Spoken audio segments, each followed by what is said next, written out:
Hello and welcome to the EDHRECast, where we're all about commander, data, and dad jokes. I'm Joey Schultz and I'm joined by my fantastic co-host. Up first, his decks are due for an EDH reckoning. It's Matt Morgan. So my friend told me, wow, your partner and her daughter really look like twins. And I said, well, they were separated at birth, so that might make sense. You know what? Never mind. Well, I was going to respond, but I'm overthinking it. Never mind. I mean, that's fair. I mean, but like when you think about it, when you like wife, daughter, it's all relative. It is indeed all relative. Oh no. All right. Up next, he was victorious in a bet for some basic lands. So you might say he won more mana. It's Derik from the channel One More Mana. Hey, buddy. I thought you were calling me basic. I was like, how is this starting off by me being called basic? Usually that's like a minute in. But no, so like I've had a lot of issues in my apartment recently. Just like glasses are being broken, cups are being thrown everywhere, all my magic cards are being eaten, and I'm pretty sure that my cat's the perpetrator. Shoot, that one washed over me. I didn't catch it. Perpetrator. Now I get it. Cool. Thank you. You've embarrassed me on camera. I mean, I was thinking, woof, even Joey should get this one. Anyway, welcome to the EDHRECast. We got to move on. Derik, we are so happy to have you join us here on the show. There's a really fun thing that we're talking about with you this week, a neat achievements system that you've been devising for this year. Yes, I have decided that I don't spend enough of my time on Magic and I need to find a way to spend more of my time on Magic. So yeah, I have a whole system with achievements, mini games, and a kind of an upgrade system for my decks so that I can kind of give more of a purpose to when I'm playing games of Magic. So if I'm going to lose, and I might lose a lot, I need to find a way to pull something else out of it for myself. Yeah, it's a really original system. We're excited to talk about it with you and see if it inspires anything in the folks out there online. Real quick, though, we've got some stuff we want to shout out before we dive into that main topic, starting with cardsphere.com. Cardsphere is a terrific site that helps bring the trading back to your trading card game. You can send out cards that you're not using at your own leisure, and you can create a list of cards that you're looking for that people can send to you too. You set the amount that you're willing to trade for those cards, and you choose when you want to trade them. It's a really, really cool tool that I like to use whenever I want to trade at my own pace. And if you haven't used cardsphere.com recently, they just did a massive overhaul to the search functionality of how their website even works, which has made such a huge improvement. You now get to browse cards visually, get to see everything to make sure you're getting the exact edition that you want. And it's just such a huge, huge quality of life upgrade. It just made such a world of difference in our browsing for finding cards that we want to get hold of. Use cardsphere.com because Cardsphere's da bomb. Did I do the Dana Rhyme silly thing correctly, Matt? You did a pretty good job. I'll give you that. And so if you would like to support the show, there's lots of ways that you can do that. You can subscribe in your local podcast app. You can subscribe on YouTube. Make sure that you are subscribed so you don't miss an episode. But if you would like to as well, you can head over to patreon.com/EDHRECast. We have patron tiers of all sorts of levels. Whether you want to join our Discord community that's always looking for games, you can also see all these episodes a day early, see our historic challenge stats picks. There's all of that and more over at patreon.com/EDHRECast, including a tier where you are in the running to be the weekly patron shoutouts. And so this week, we are going to give a very fresh shout out to Ajay Dasani, who has the best water out there. Stay hydrated, folks. That's just advice for life, really. So Ajay, thank you so much for reminding us to drink more water. I know everybody in my household needs to remember that. Shade. Yeah. Well, it's not bad if it's true. But Ajay, thank you either way for all of your reminders and for the support of the show. Well, thank you, Ajay. And also, everyone out there, you will also be able to find us in MagicCon Chicago. We will all be at the convention February 21st to the 23rd, playing some games, meeting some folks. And Derik, will the One More Mana crew be there too? Depends who's asking. Officially, wow. No, nobody can find us. Why would we be there? Unofficially, yes, we're all going to be there. Said Ken and I will all be in Chicago. If you just look at the creator area and just watch for cards being flipped into the air, Ken has just flipped a table. We're super easy to spot. Yeah, come find us and get some games. And just please, someone kill Ken first. We went through the entirety of Vegas. I'm sorry to rant here. Nobody killed Ken first. I watched him win so many games and laugh. Don't let him have that joy. Sorry. Thanks, Jerry. I totally get it. Every podcast I feel is obligated to have that one host that has to die first. Joey's also that host. So really, if you're going to be at MagicCon Chicago, you can see One More Mana. You can see us at EDHRECast. Make sure you kill those appropriate people first in your games. Not in real life, obviously, but in those games. Hey. Don't worry, I'll cast Animate Dead. It's fine. Anyway, yeah, hang out with us all that weekend. You may even get to see us do a panel on Sunday. We're going to do a live show. We're excited to see you all there. And with that, guys, let's get into our main topic here. Derik, we were chatting with you about a neat system of commander achievements or side quests that you're doing this year. And it was so cool that we wanted to have you on here to talk about that and maybe come up with some ideas for listeners out there that they could do. But let's get to know what this system is, what inspired it, what's going on, bro. Yes. So first time, long time. Excited to be here. And I guess the best way to describe it, y'all don't know this about me, or maybe you don't, but I'm a huge fan of like old poetry, like kind of just like that, like Renaissance poetry. So to quote the poet Meek Mill, there's levels to this. And that's how that doesn't even work at all.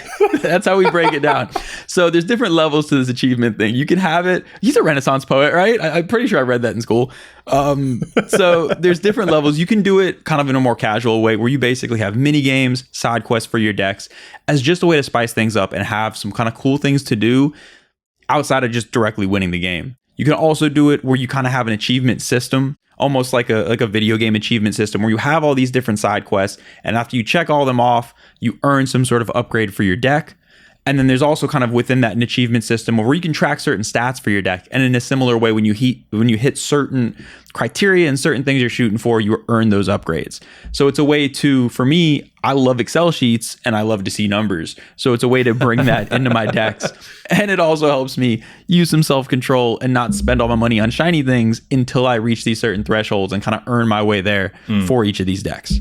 I do like the idea, Derik, of rewarding yourself. And everybody likes to just jam in all the best default cards, like doubling season into token decks, stuff like that. Yeah. But sometimes giving yourself permission to, okay, I want to experience a deck in a certain way first. I know that I do this a lot with precon decks.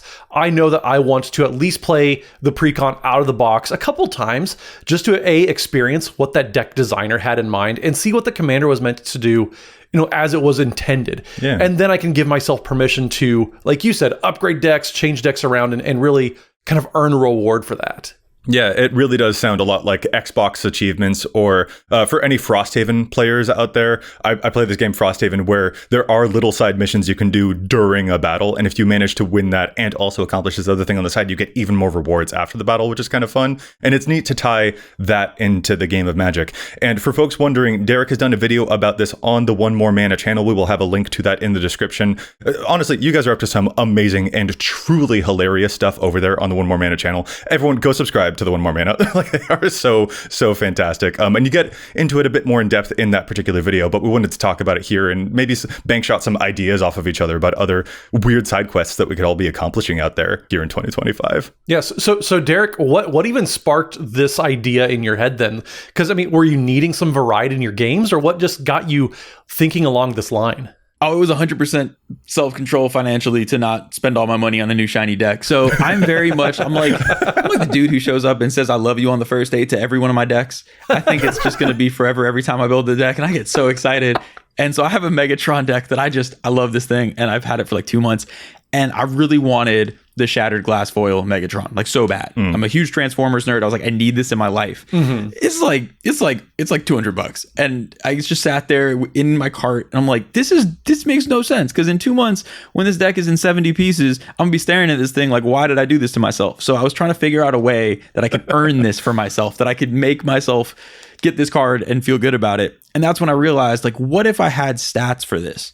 So that's kind of what sparked the idea. And then once I did it with that, I was like, let me take some of my favorite decks that I've kind of been having similar thoughts about and then do this whole thing with them and try to kind of break it down with all these different categories to figure out, okay, what can I track that's realistic to let me achieve these goals? And that's great too, because when you were describing this idea, immediately my brain went to some of those moments, some of those cards in Magic and in games of Commander that do feel like achievement unlocked moments, like melding a Brizella. Anyone who's ever pulled that off in a game of EDH feels just like king of the world in that moment. Or like Kaldra, if you can assemble all of the pieces of Kaldra to create that extra special token. If you can pull that off in a game, it doesn't matter whether you win. You did something so dang cool. And it's nice to reward yourself after you get those really fantastic moments to actually happen in front of everyone during an actual game of EDH. Yeah, there's such a laundry list of just wild ways that you can win or things that you can do in Commander. Like, I know Dana's not here, but the rare and mythical Sign in Blood kill where you get somebody down to 2 life and you cast Sign in Blood targeting somebody else to make them lose 2 life and draw the cards. There's all sorts of things that just kind of, I feel like, live in the lore of Commander players. Like, oh, remember that one time that this happened on some gameplay channel, and then you set out to do that yourself. 100%. And one of the interesting things too that I find is Command, especially for people, it feels like everyone plays Commander now. So no matter what format you come from, I think it is a really big adjustment for people going from basically a 50% win rate if you're sharing a win title to 25% in Commander. Now, obviously, if you're, I listened to that stats episode, Joey, you and Dana, hey, y'all just win everything. I get it. You know, some people are good at Magic. For those of us that are not quite on that level, and you're going to only win those 25%, I do think that having these little things to entertain yourself will make it, because you don't want to just be miserable when you're playing. Like, you don't want it to be so focused on winning. So it is fun. Like you said, you Brazella somebody, it doesn't matter what happened after that. That's going to stick in your head and you had fun with it. Yeah, I mean, setting those stories is such a huge reason of why I play Magic. So I totally get it. And I agree with you, Derik. Like, it's not always about winning. It's about what memories did you make in that game?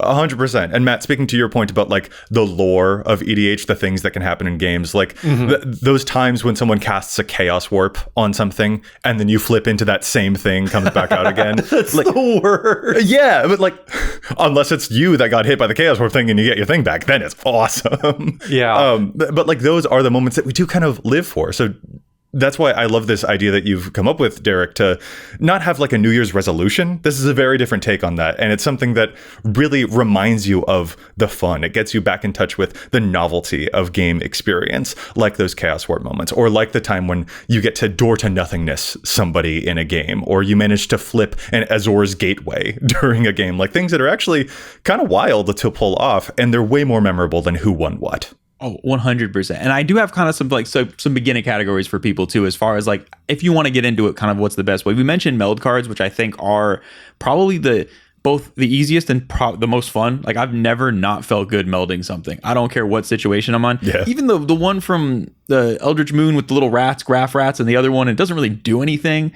but you got some Eldrazi rat monster there. It feels great. So that's like a really good kind of starting category.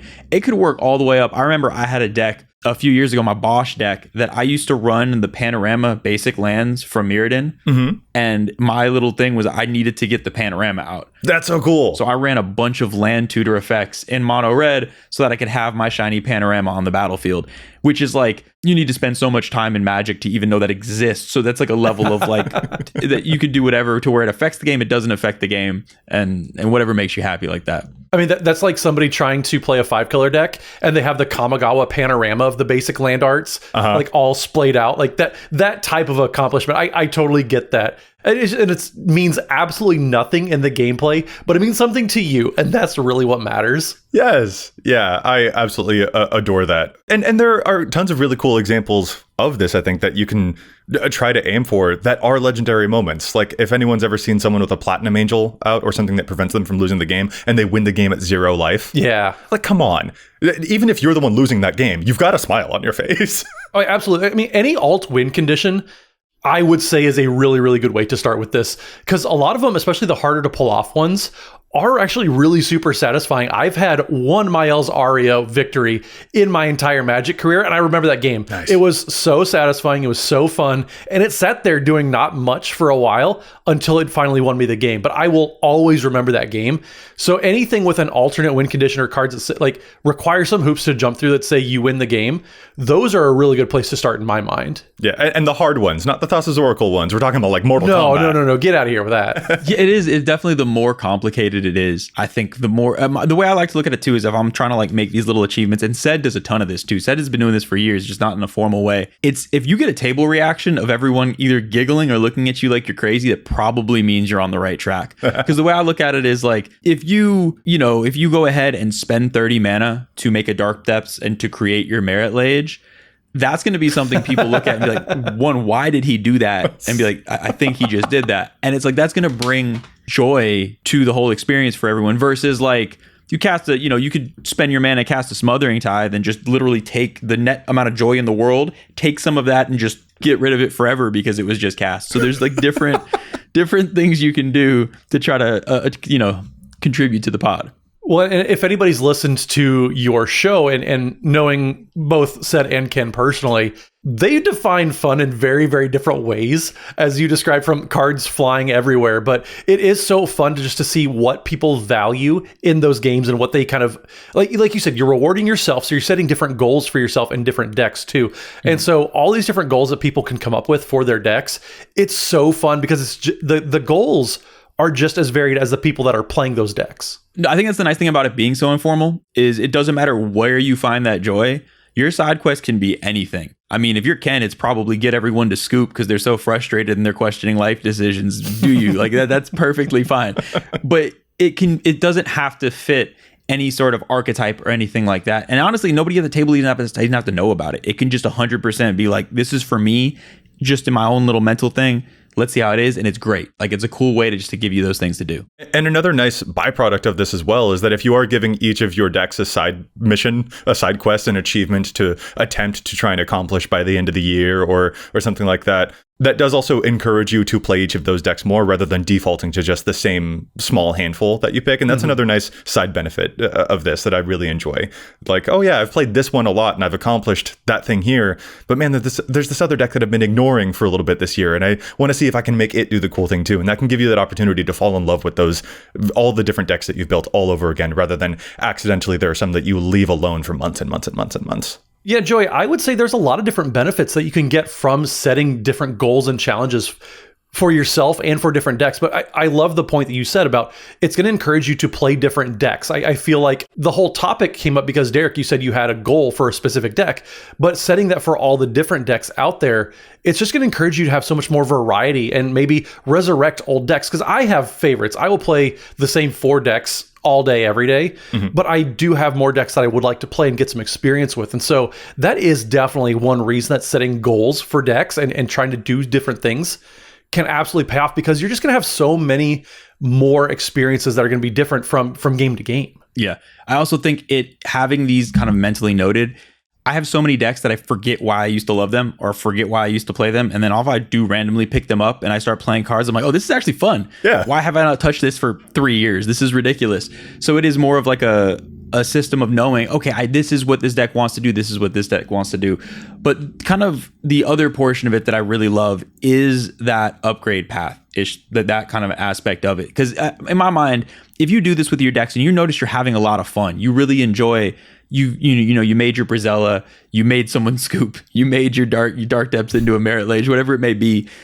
Then all of a sudden you can kind of get into the area of, okay, what can I do with this? If you're someone who's like, just loves numbers and you want to do all this stuff, because for me, upgrading decks based on how much you play them, which effectively is what it is. It's a more formal way of doing that. For me, I like that system because we mentioned it before. I think it's so easy to stop playing decks for a while. You like it that you start playing it for a week, love it, this and that, and then you pick up all these pieces, and now you have all of these pieces for decks from various things that you don't use anymore. So it's a way to basically put the hours in and be like, I earned this. I mean, you just summed up so much of my experience with some of my older decks too that I haven't played in a while. Same. I have decks laying around that I've spent time, I've spent effort, I've spent money even upgrading these decks, keeping them up to date, but I still haven't played them in 2 years. And I kind of find myself, why am I doing this to myself? Yeah. Because it does seem like in some sense, it's kind of a waste of time, a waste of money, but other times, yeah, I absolutely have that opportunity to come back to the deck and rediscover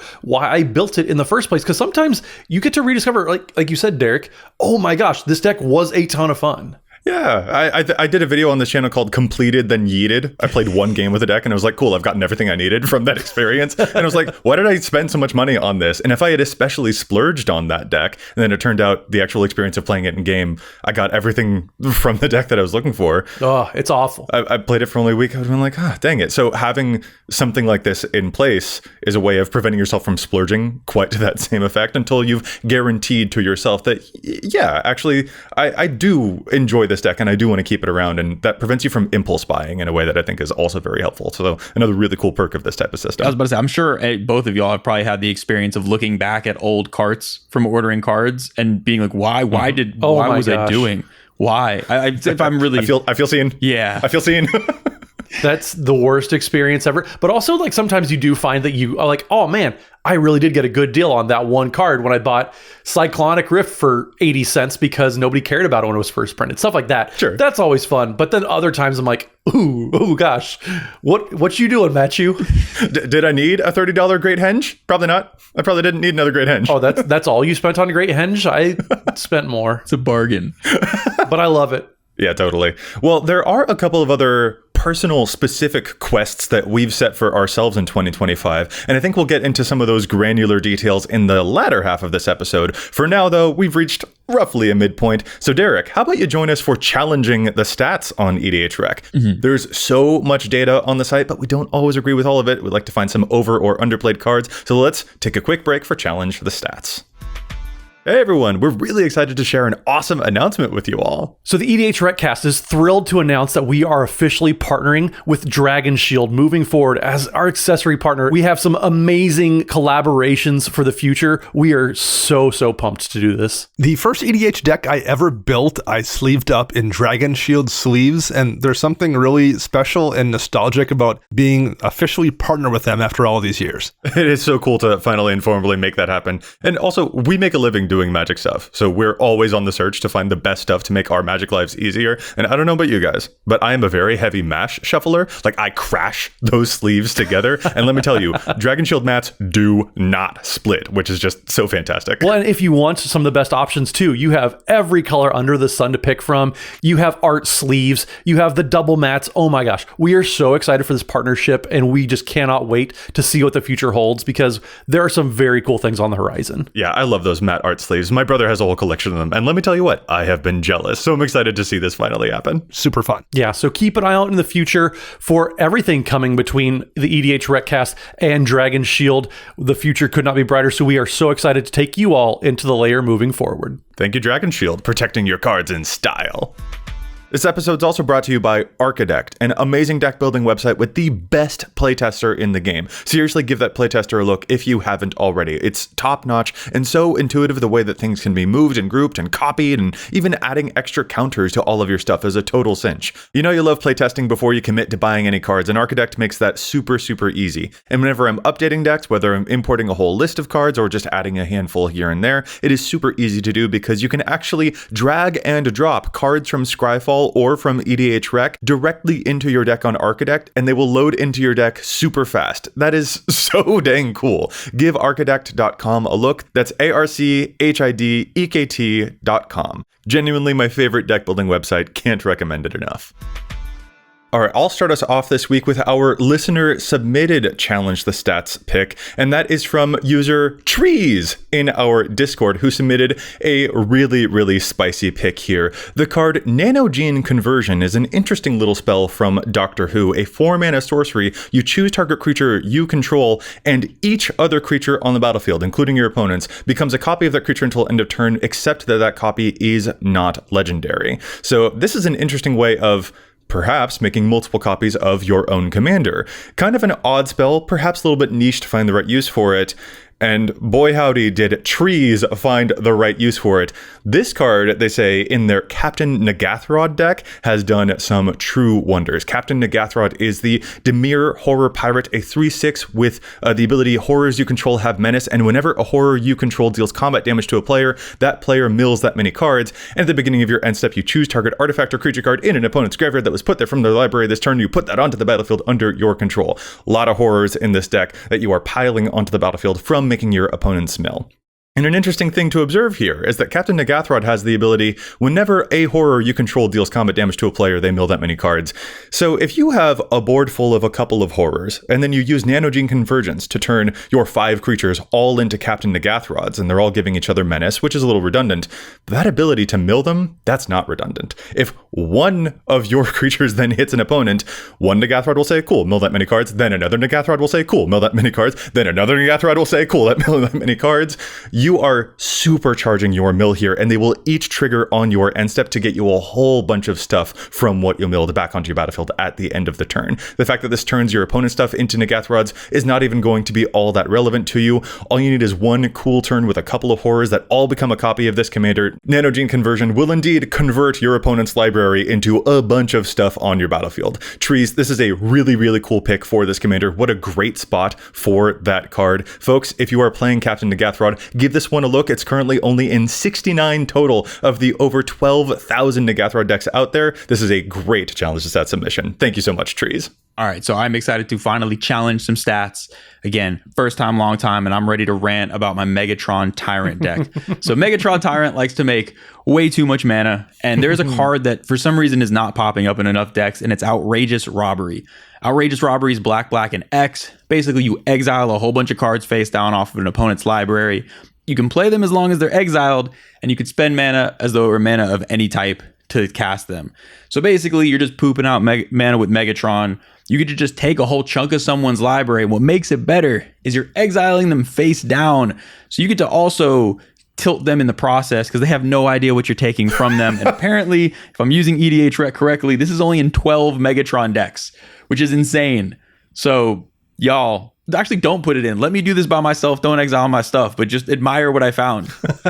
Shout out to me.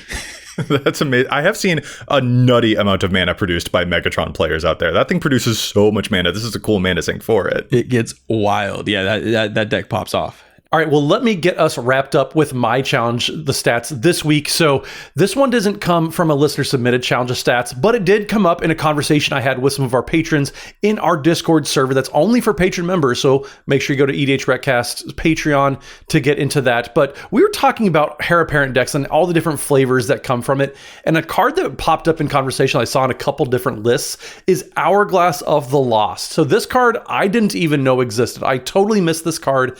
I don't know how. It's so wild, but we love 3-mana rocks on this show. We're talking about another one today. So it's 2 and a white for an artifact that has tap to add 1 white mana, and you put a time counter on Hourglass of the Lost. Then you can tap and remove X time counters from it and exile Hourglass of the Lost, and then return each non-land permanent card with mana value X from your graveyard to the battlefield. Activate only as a sorcery.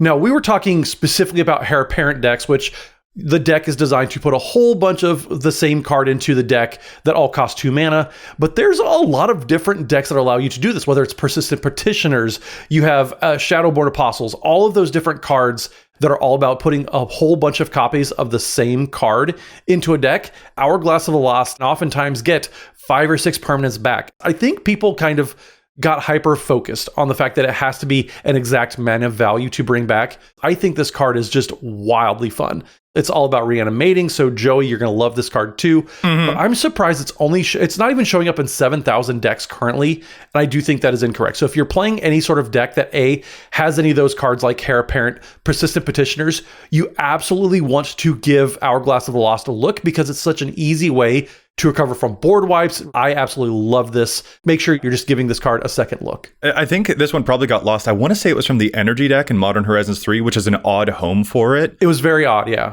So that's probably why it's easy for this one to get lost in the mix, but also it's easy to misread that ability here. You tap and remove X counters from the Hourglass, and then you get exactly each non-land permanent card with mana value of X, not X or less. Yeah. So it might be easy to assume that however many counters it has, that has to be the number, but it can have 5 counters on it, and you still only remove 2 counters from it to get back all this Heir Apparents. Right. So it's an easy card to misread, but it's got the utility and the flexibility that you are looking for in that type of deck. Yep. This is a great pick, Matt, because it does actually have that flexibility. Yeah, it got lost. There's a lot of factors, and only activating as a sorcery, but any mass reanimation is going to be sorcery speed anyways. It's going to be really hard to find something instant speed that does that. So yeah, if you're playing white and you don't have access to black by chance, even if you do, this still is a powerful card. If you've ever seen like 5 Heir Apparents all hit the field at the same time, you know the heap of trouble that you're in for. I have seen that because that's what I did the last time that I played that deck. It's a hairy situation.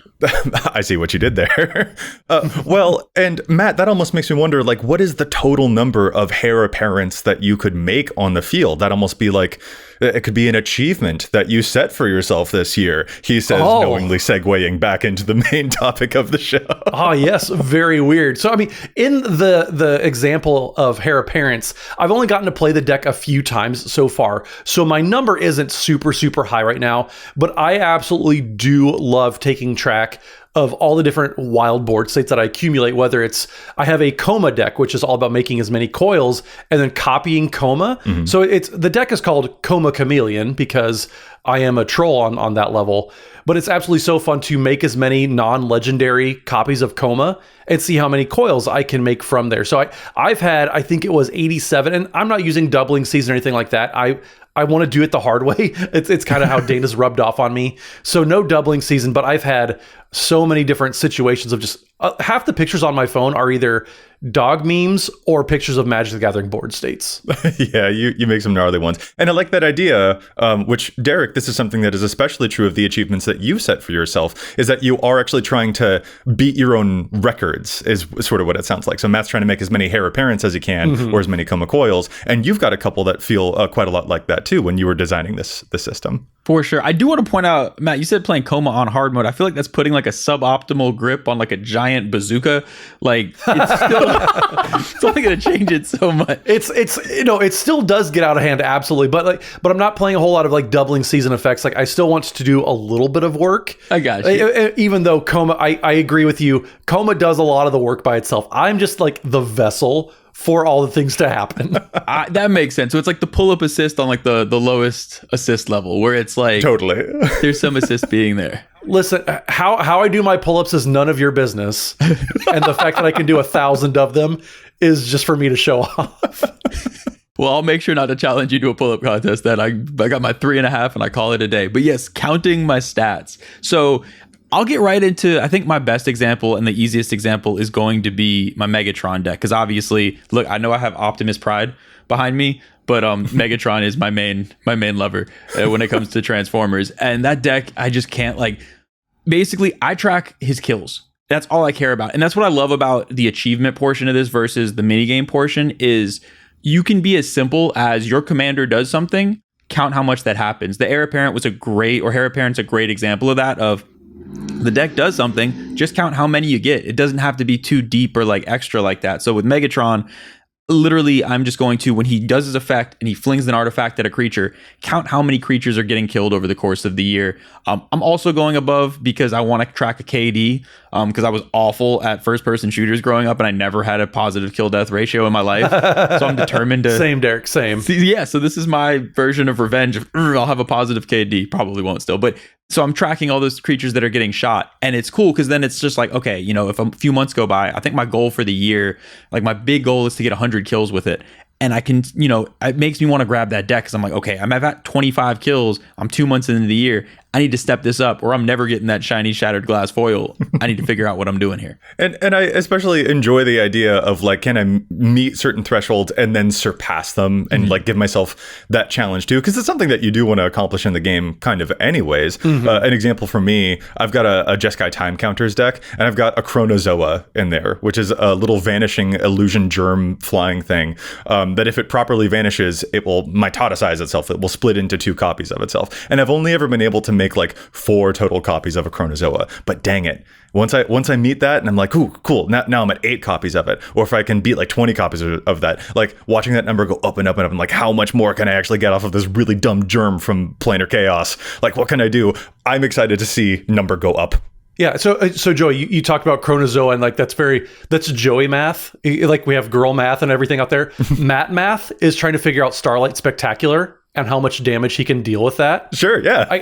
I absolutely remember the last time I got to do that was I cast an Ink Shield and then I untapped and put a Starlight Spectacular on the battlefield, and that was not very polite of me to do, but absolutely, trying to find new records of Starlight Spectacular type of plays is so stinking funny, and just it leads to a win every time. But at least it's something that I look at that and it makes me just feel so satisfied. Like I am doing something so powerful, and this is the reason we play Commander. Yeah. Or another example that leaps to mind for me is like landfall decks. I think a lot of landfall players have run into the experience of getting all of the basics out of their deck. And like, sure, like that seems pretty consistent for landfall. Landfall is really good. but can you get all of any lands out of your deck, including the non-basics? Can you get all of them? Like, ooh, new thing to reach for and challenge myself about to see if I can supercharge what landfall is doing. Not just the basics, but every land in my deck. Can I accomplish that? And I want to see it happen, whether it's happening to me or whether I'm the one pulling it off. I mean, landfall players running out of lands.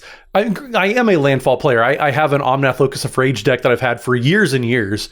It absolutely is the worst thing. It's kind of like when you're hoisted on your own petard. It's like you did this to yourself. You asked for this to happen, but then like you feel like pride about running out of your most basic resource. It is. I mean, at that point, it's just like the deck did its thing so well that you just got nothing left. You did what you could. You're going out. You're always hoping. I feel like it's like a self-mill deck, milling yourself and losing by accident without your win con out. You can't really be sad about it. You did what you wanted to do. For sure. One thing that you both said that made me think is kind of these like memorable moments and of like documenting things. And it really makes me think of, I'm someone who gets criticized quite a bit by my fiance of never taking any pictures or documenting that I was anywhere. Relatable. I think us three have maybe one picture together in the history of us knowing each other, maybe one picture. So something that these achievements and things might help encourage is creating those memories. Even you talk about taking a picture of board states and things like that. Another one of my decks that I'm tracking achievements for is my Jolly Balloon Man deck. And one of the achievements is how many unique tokens I create over the course of the year. Okay. And it's encouraging me because I have the memory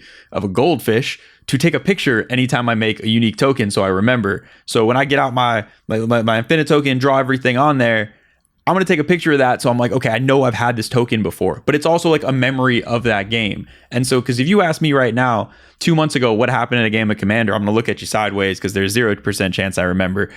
But if I have pictures and evidence and all these things of it, then there's going to be those memories. And Joey, I'm sure you might have had some experience with tracking games to where you have more explicit memories of things that happen versus before that was going on. Yeah, and to be honest, like the whole tracking my game data to see like, oh, what round did the games actually end, and which of my decks are winning and not, and making sure that my decks don't punch too hard and things like that. Like that's all its own really fun experience. But it's not one I can recommend to everyone. Matt has famously been like, no, when I start talking about it. It's not of necessarily to everyone's interest. I find a lot of academic interest in it myself, but it is a lot to keep track of in a game. And arguably there are moments where it kind of like rips me out of that game while I'm trying to record something. And I do want to be present with other people. And so in terms of stuff that you can keep track of, Derik, I like your idea of like other certain things that do help focus the memory of those games indeed. So you're right. There are times where me recording how games ended does jog my memory more. And there are little stars, things that I can put in my notes about like, oh, I really loved these games, or this was a really cool play, and exclamation points all over my notes and stuff like that when I'm filling out my spreadsheet. But it does center a different experience than what you're focusing on here, which is that memory, that fun time, that outrageous accomplishment. So it might be more to people's tastes to try tracking things in the way that you're describing rather than the ridiculous mission that I've put myself on for the past 2 years. But that's also why I think it's so important for people to set goals that relate to them. Because Joey, you and Dana tracked your games, and that's awesome that you two engage in the game in that way. And I know that resonates with a lot of different people, but like you said, I don't. That's just not a way that I like to interact with Magic the Gathering, because I don't want more homework for an already very time-intensive hobby. And so for me, I have to find goals that fit for me and what I want out of the game. And that's one thing that we want to encourage folks out there to do, is find the goals, find the side quests that mean something to you, not to us. Because I think it's so easy for folks to get caught up in, well, Joey and Dana tracked games, so now I feel like I need to. Find what resonates with you the most about those decks. Because Derik, your decks are going to be different from my decks, which are different from Joey's. 100%. Because I think that's actually part of the inspiration for it. Was I remember I watched this year's episode when you were talking about deck stats and everything. And even when you did it last year, I remember thinking in my head, this would be so cool to do. I don't have the attention span to do that, though, but I really love that they're doing it. And so every time Derik, I saw that, I barely have the attention span for it. Like, just fully. I appreciate it. It's very much a thing where I wanted to find something to do, like, because it's so cool, I think, to be able to look at the end of the year and have something like tangible to look at what you've done, of what these tracking numbers and everything like that. But Matt, you put it best, is it has to be personalized. Because if you try to do it off of what somebody else wants from their deck or this, it's not going to be fun anymore. It's going to become like that homework assignment. And that's just like, at least for me, that's the purpose of it, is to bring more joy. I want to know at, December 31st of 2025, how many spiders did I spawn with spider spawning? I want an exact count of the number of spiders that I pooped onto my battlefield, and I need to know it. And that's for personal joy and not for any other reason. So Derik, when you are setting up your goals for you and your specific decks, then what's something that you have to kind of watch out for and keep in mind to make sure you're not overcommitting to something too? Because I feel like sometimes with personal goals like this, you might be going out of the way too much to accomplish something that isn't really relevant to what maybe the game is leading towards. Yeah, the two biggest pitfalls that I wanted to watch out for are, one, if I'm picking these goals, at least for me, I want to be somewhat table conscious. Because if my personal goal is to blow up 200 lands in a year, woo for me, I don't think that's going to turn out great for anyone that I know or care about. So that's an issue. And then the other issue is this is meant to be a fun compliment. Joe, you put it best with like the video game portion, talking about you get the bonus for completing the mission, but also having done something. Don't forget the mission. Because if you're just basically, like, the best way I can put it is triple doubles in basketball. They're great. When someone gets a triple double, everyone's excited.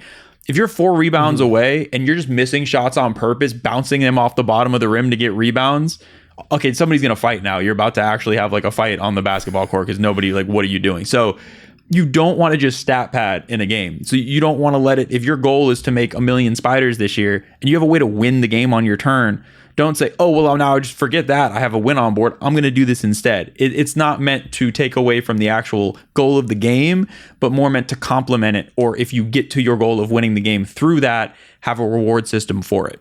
Yeah, if you have the table in a lock and then you're stalling to try and meet your side quest while everyone else just watches you do that, that's not really in the spirit of the idea.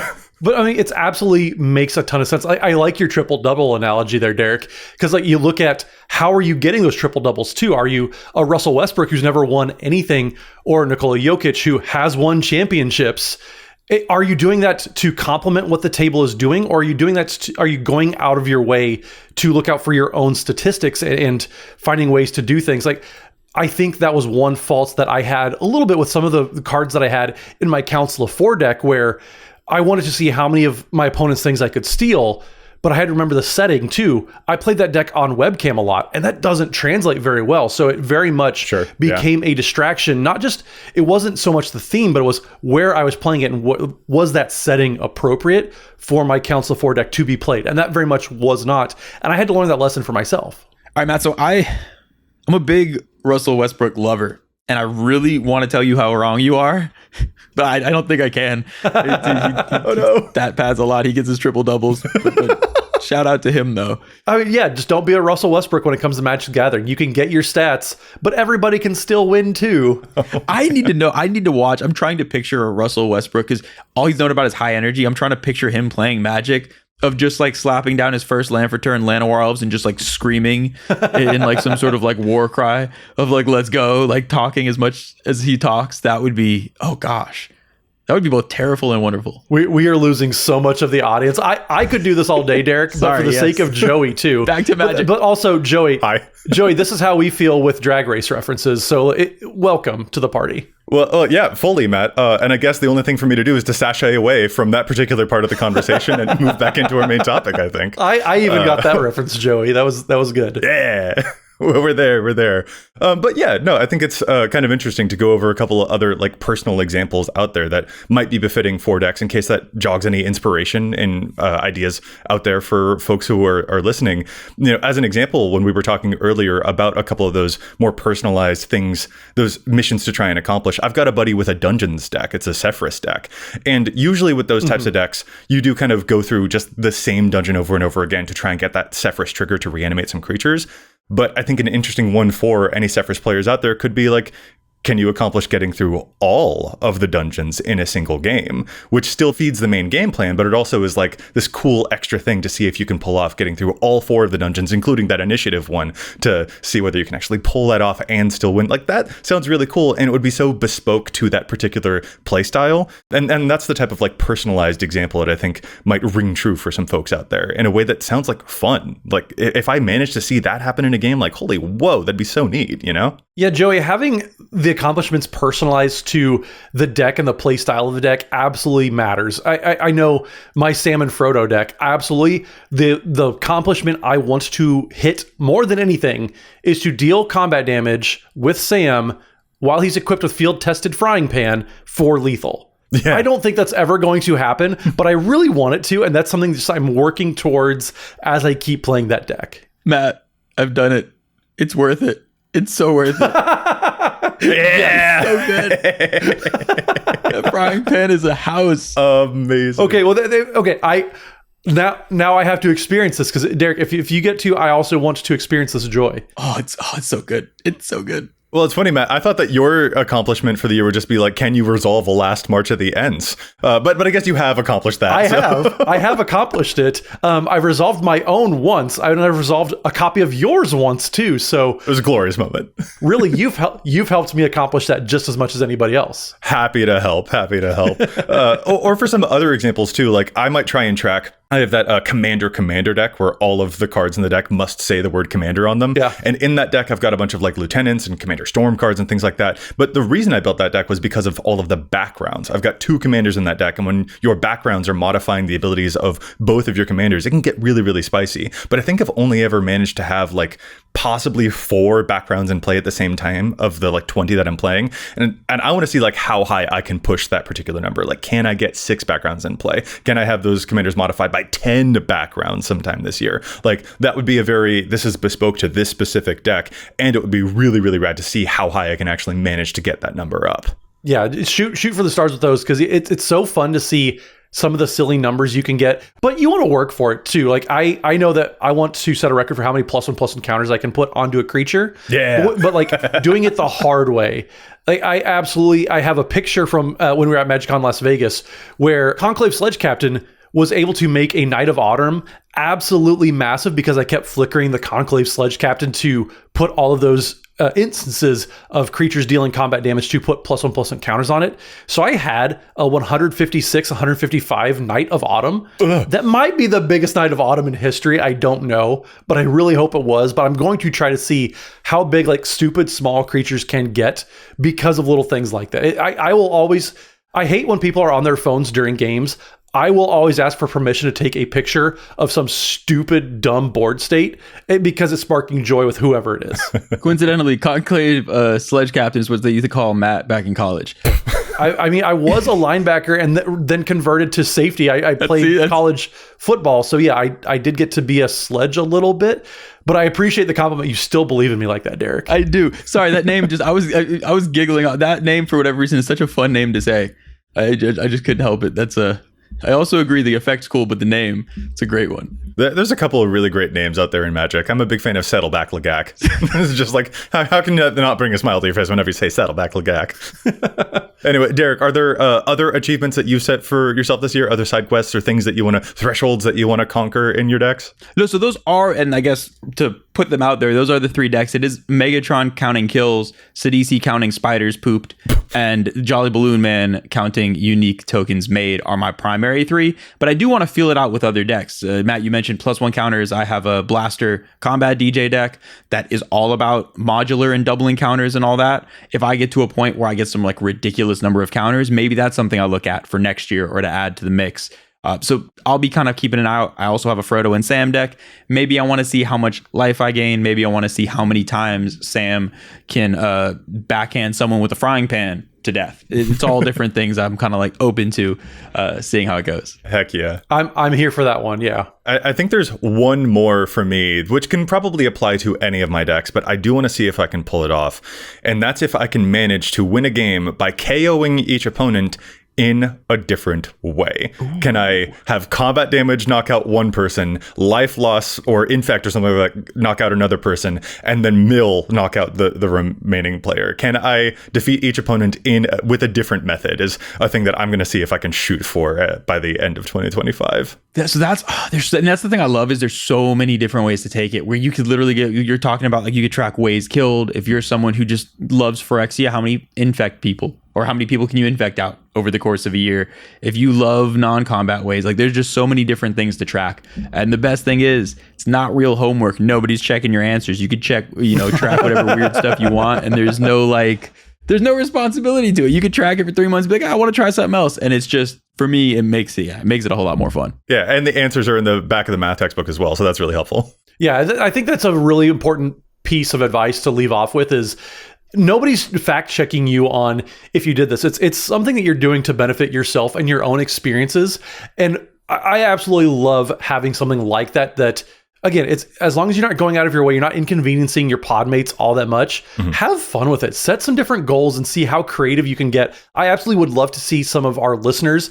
Let us know in the comments what type of goals you have for your decks going into this year, because I'm sure with how many different commanders we have these days, there's so many fun, just mission accomplished type of actions you can be doing in games these days. And yeah, Matt, as we kind of get closer to closing things out, I think one of the biggest things is just falling in love with those decks. I know, at least for me, so many of those core memories I have are when I first started playing, when I first discovered new things, when I first had those memories. And I still have some of those decks built, even if I don't play them, just because of what those memories mean to me. Oh, yeah. And it feels like, having these side quests and everything and like being able to track this are going to create those memories. Because for me, the decks that have the most memories are the ones I keep together, even if I don't play them. And so it's something I want to keep doing more and more selfishly, so I stop spending so much money on new decks and kind of appreciate the ones I have, and unselfishly to make it seem like I'm artistic and creative and things like that. So I get the best of both. I mean, I often fool people into thinking I'm creative too, when really I just like to go smash.